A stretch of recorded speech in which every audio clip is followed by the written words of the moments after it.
Hello, I'm Shiv Mathur and I am going to talk on rebuilding of temples in India. So this is a very sensitive topic and I thought I will give my opinion to make people understand how what exactly is happening and to understand who's trying to do what. Are we manipulated? What is the end goal and how it should be done? So we'll discuss on many things, but before that, we need to. I will touch upon various topics like in this understanding religion. We need to understand what is religion. We should understand. We need to understand secularism. So we'll discuss about secularism. Then we'll discuss about abuse of religion by politicians, divide and rule. Then we'll come to understanding humanity, understanding spirituality. Then we'll talk about is religion really a basis of existence or should humanity be the basis of existence? Then we'll talk about political beneficiaries of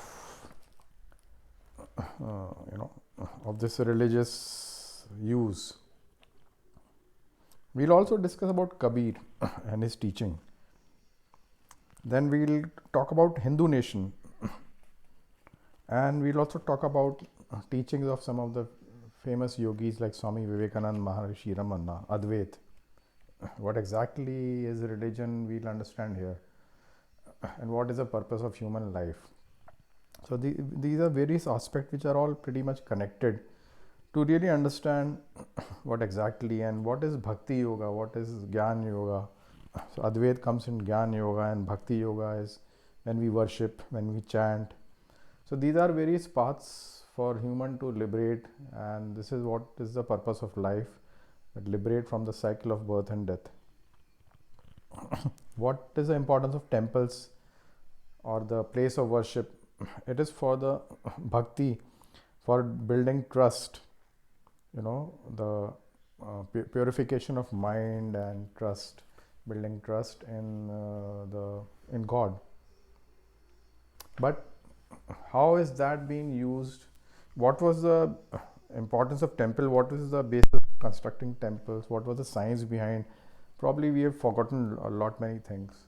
So with whatever limited knowledge we have and whatever logically we can understand, we should try to really understand how the society is being hijacked by some, or does it need some modification with all the changes, because everything is changing. The culture and the society is going through a constant change, modifications, and in that, can we really rely on what is in the past, or have we understood from the past, or do we understand how do we move forward?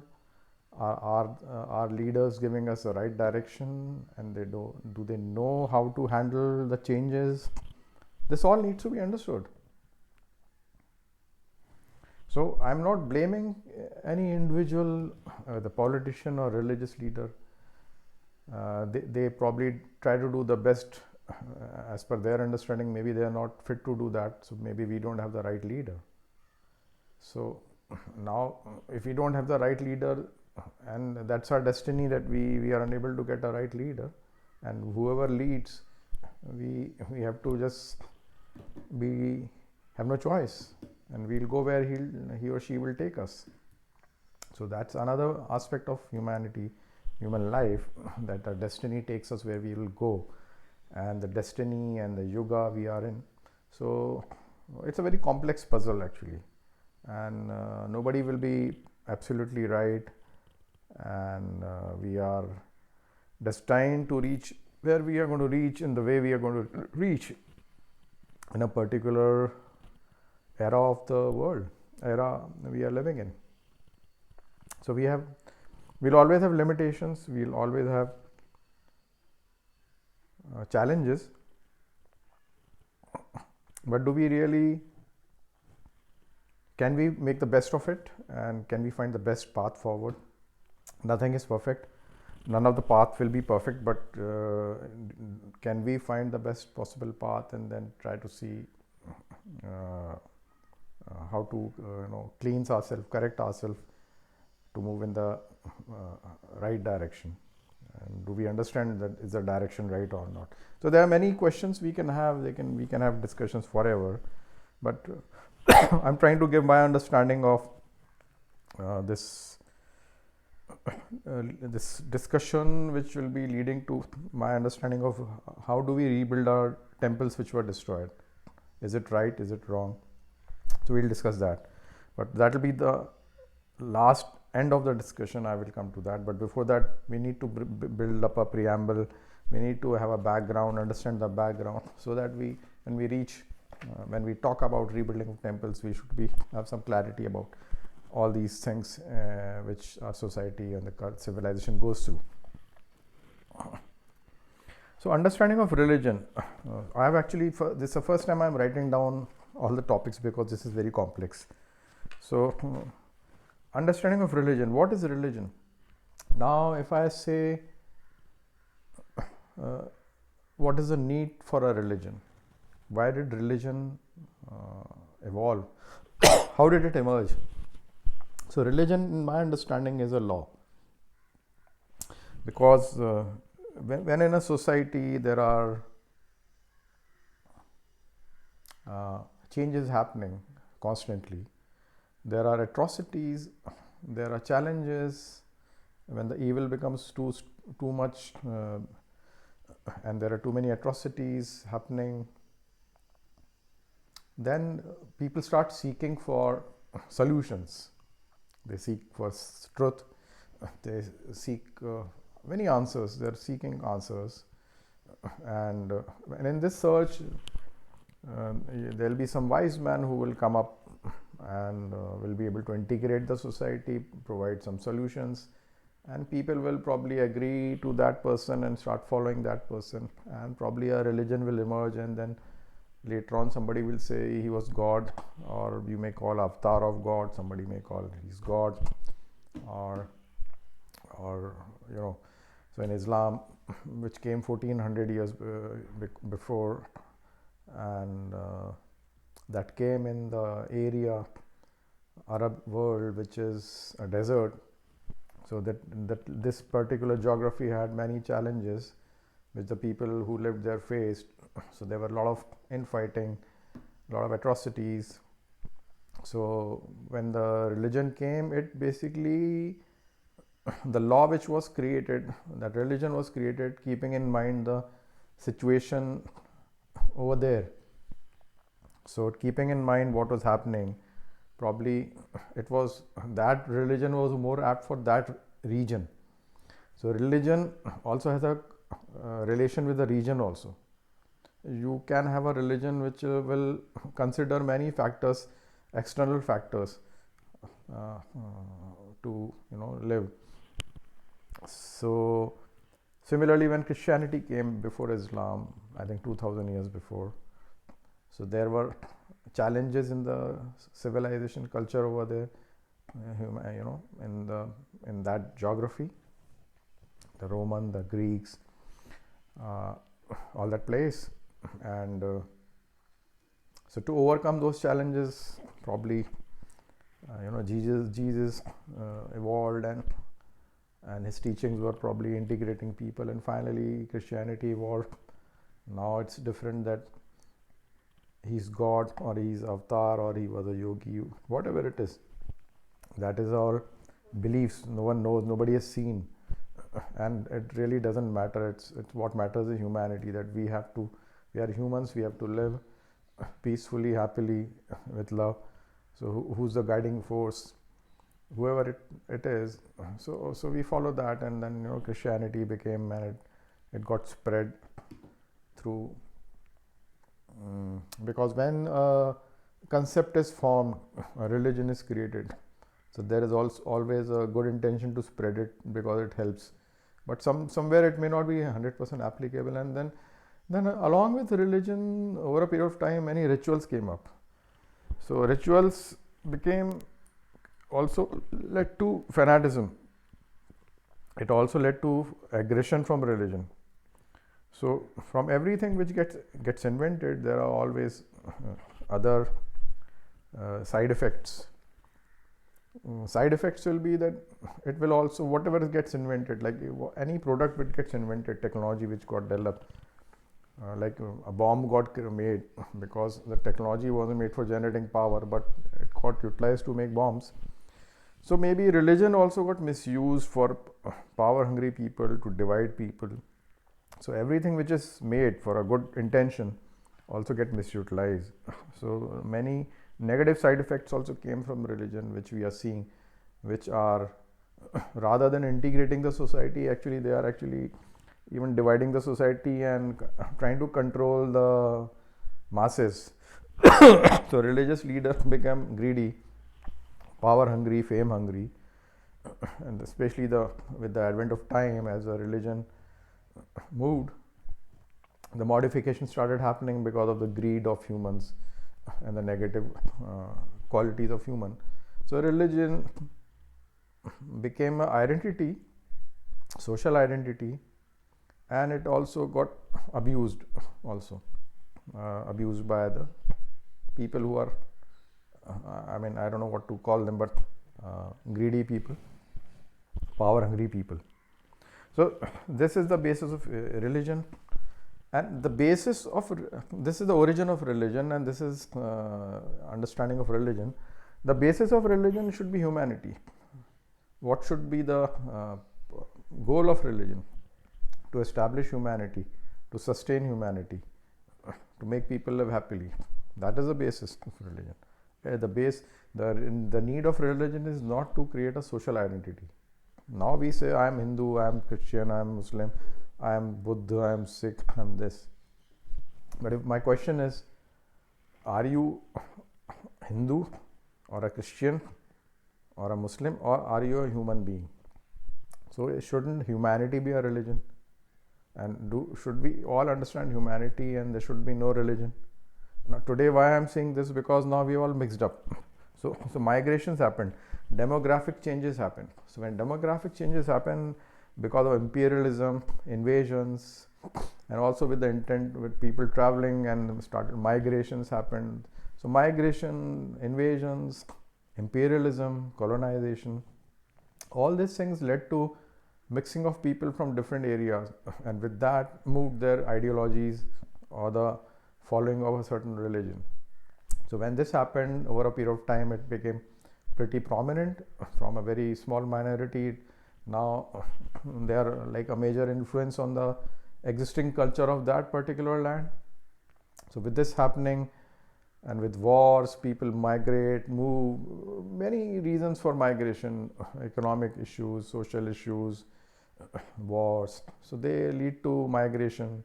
Then imperialism, like Alexander invaded many countries. When it invaded India, it left, a lot of people were left behind. So they brought in some ideology. So it's got mixed up, so many religions started coexisting. And with this coexistence of religion, problems started coming in when religion became started getting abused, rather than being practiced at a personal level. And when these rituals became a problem, when the rituals started become very aggressively practiced, and also became a social identity by people, that's where the clashes started happening. So it's a very big discussion to have. But now we are in a situation where we are all mixed up. Now if I come to India got partitioned, and the Britishers who invaded India, colonized India, when they left, they partitioned India. So it was not just that they partitioned, but they did want to partition it, and it also benefited some of the power hungry people who wanted to rule a nation. So for that, some kind of collusion or vested interest, the nation got divided, and it was divided on religious basis, Muslim nation and kind of Hindu. But India became a secular nation because many Muslims were left out here, and Christianity was already there. Even Persians came to India when Iran became an Islamic nation. Persians, when they were chucked out of their own nation. So So if you look at Persia, Iran was a Persian, it was a very different religion, but that religion is kind of it is still there, but it is not there. So in India, Persians are also living peacefully. They practice the religion. Nobody comes to know. They don't do it so overtly, and it doesn't kind of ruffle feathers. Christianity, when they practice, it also doesn't ruffle feathers with the main religion of the nation. But now, like, Muslims have become a larger minority, and then politicians have tried to divide. Again, this is a very deep topic. There are many social challenges which the nation had, and the minorities used to be favored by the political parties for votes, though the majority should be more favored because the majority will matter, but the majority was not voting. But now the majority started voting, so the majority is getting favored. So this this is all like a political abuse of religion. So with this change, what can you do? So there should be certain laws. There should be certain laws in a nation that with this changing demography, how do we coexist harmoniously? So there should be a law. Like, if I agree that I am coming to somebody's house who has a different culture, I should respect that person's culture, and I should be grateful that I've been allowed to come and live in their area, and I should not be imposing myself on that culture. I think that should be kept in mind by the different other cultures which have migrated due to various reasons and start living there. In fact, I would say best is to adopt their culture and practice both. And why not adopt that culture? Because otherwise you will be a misfit there, and you will self-isolate yourself. So best is to adopt that culture, because when you go somewhere, I think you can't force your culture on them. So now slowly people have been forcing their culture. Even they were not forcing, they were the masses were manipulated by the politicians and the religious leader for their power. So actually the masses lived simply, but they were manipulated. So the trigger for all the problems in this mixed demography is the politician and the religious leaders, who were not really they were not promoting humanity or harmonious living, but they were creating a divide for their benefit. So rituals became very fanaticism was promoted, aggression was promoted for political benefits. So these were actually promoted. So unfortunately, I will blame the politicians and the religious leader. These leaders, I would say, not political or religious. All these leaders, they are for their desire to lead, they are abusing the religion through various means, various actions. So if you understand this, now what do? Can we undo? Suppose India was a Hindu nation, and we want it to become a Hindu nation. So one thing is that everybody agrees, realizes that we were all Hindu, and ancestors were Hindu. So let's all come back to Hinduism. So we become a Hindu nation. Do you mean that if I'm a Hindu nation, I will not permit any other religion to live here? So I will stop being secular. Secularism is you allow other religions to prosper here and live here, coexist, but they should not impose on you. We will respect your religion, but they should not impose on us. You have to adopt the culture of the nation, which is prominently the majority. So so if suppose in case you become a Hindu nation, or some nation becomes purely a Christian nation, so they will stop. So we will go back. So basically we will go back to our own areas. So like Islam originated in Arab, so Arab should only be Islamic, and India should only be Hindu, and the countries which were also Hindu before should also become Hindu. Like Indonesia was a Hindu nation, but then it became Islamic nation. But it's a very open Islamic nation. It is not like Middle East, who don't allow other religions to prosper there or even practice their religion, kind of. So, or some Christian nations will become not allow other religions. They should also become purely Christian. So this globalization will end. The trade will end. And suppose, so if I say we become a Hindu nation, Bharat becomes a Hindu nation, and then everybody becomes Hindu. So you mean people will stop going out to other countries? And if we only want Hindus in our country, so we'll stop sending Hindus abroad. Or will they not be welcome because we have isolated? Think about those things when we want to become a Hindu nation. So are you promoting isolation from the world? We'll stop trading, or all our dependency on other countries are we self-dependent? Are we really self-dependent now? What will happen to other countries when they will see that we are a Hindu? Will they permit us to come to our country, their country? Will they also practice the same philosophy that we become Christian nation and remove all the Hindus away from here? Think of the chaos. What are we trying to promote? So in this modified demographic situation, what is the solution? The only solution is go beyond religion. Understand what was the need of religion. We can't fight that my religion is good or that religion is not good. If we do that, then we are still fighting. Idea is not to fight. Idea is to live peacefully. So what can be done? Go beyond spiritual religion. Go to humanity. Understand spirituality. Understand the meaning of these rituals. Provide harmonious living. Okay, don't allow demographic change then. Limit it somewhere. Like if I say I am a Hindu nation, I will have a limitation that only so much percentage will be this religion, only this percentage. Beyond this percentage, I will not allow any other religion. So you can probably put a cap that we won't permit demographic changes. We are a major this nation. So maybe create those laws, population control, some code. Just implement it. Who are you afraid of?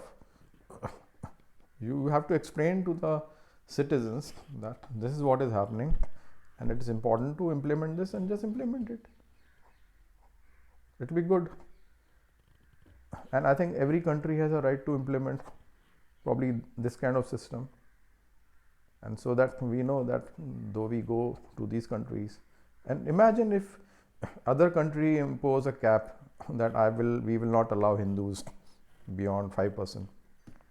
So probably after a certain number of years, people will not be able to migrate there because you have already reached the capacity.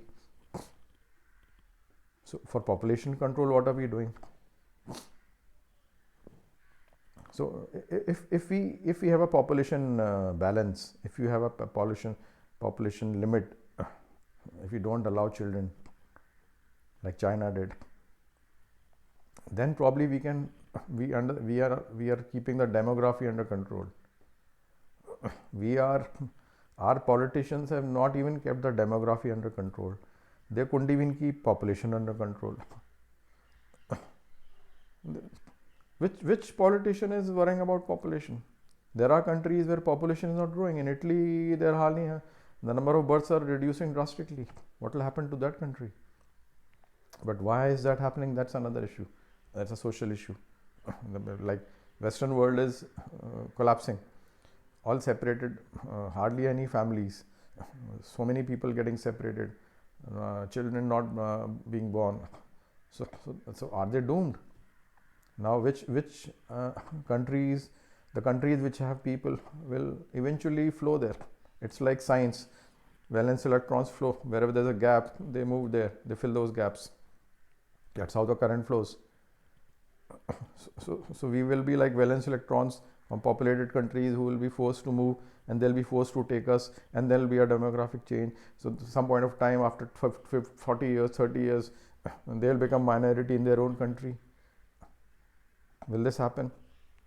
So are the politicians even thinking about all these changes, the social changes which are being brought in, and how the politicians are abusing the religion and not worried about the demographic changes?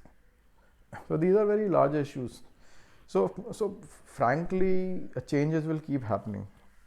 Demographic changes, society changes, social changes, these will all happen. But if we don't understand the real foundation of existence of humans, then we'll fail our citizens, we'll fail ourselves. So the main foundation in my understanding is humanity and spirituality. So now secularism I've already touched upon. And if I talk about secularism, a lot of countries in our neighbor, they talk about secularism. They say India is not following secularism. But if I'll say, are they secular? Are they following secularism? When the temples were destroyed in India by their religion, by Mughals, who made a noise? Nobody made a noise. A lot of temples got destroyed when the Mughals invaded and ruled India for 600 years. Why did they destroy the temples? Why didn't the Christians did not destroy? The Christians did not destroy the temples, but the Mughals destroyed the temples. And if I have to rebuild a temple, why should somebody else have a problem? Can I build a temple in Mecca? Can I build a temple in Jerusalem? Will they allow us to build a temple? Then who allowed? Why did they build a temple in the prime religious places, like birthplace of Ram, birthplace of Krishna, Shiva's Varanasi? Many places. If you look along Ganges river from Rishikesh till Varanasi, most of the towns and villages have a Muslim name now, Islamic name. When Mughals came, they changed the names of the cities. Today, if our own nation, Hindu nation, is trying to change them back to the Hindu name, it becomes a political issue. Just do it. Just do. At least have Ganges is a holy river for Hindus. But all the cities or places along that river till Varanasi are all Islamic names. So you have Islamized the banks of the river, holy river Ganga itself. Reverse it. So somewhere you have to do it. And whom are you to justify? Why should you justify to someone? In my house, what I'm going to do? Somebody came and stole something. I caught the thief. Bring it back, no?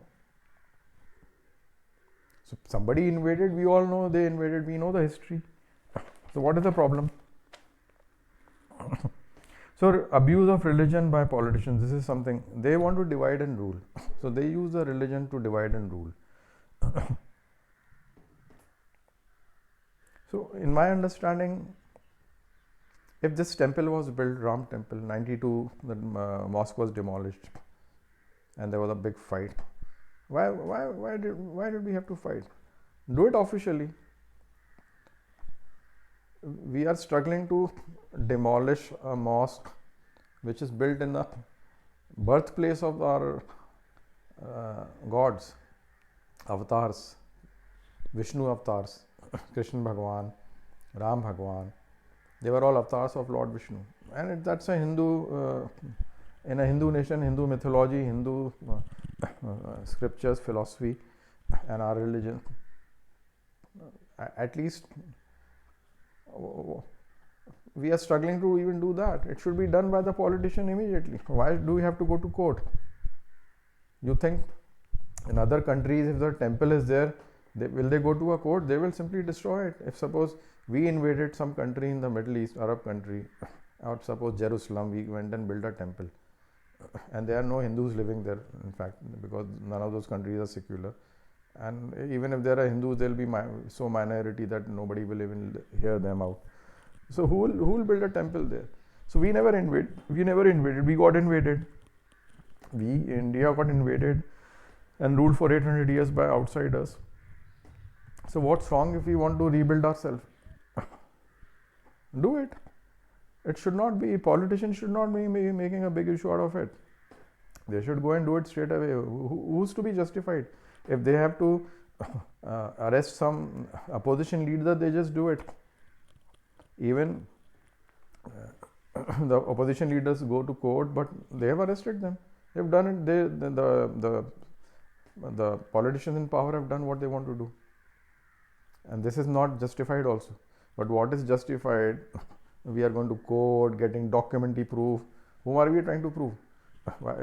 Isn't this a political gimmick? Now I will tell you what is the purpose of having a temple. So temple or any place of worship is actually a part of Bhakti Yoga.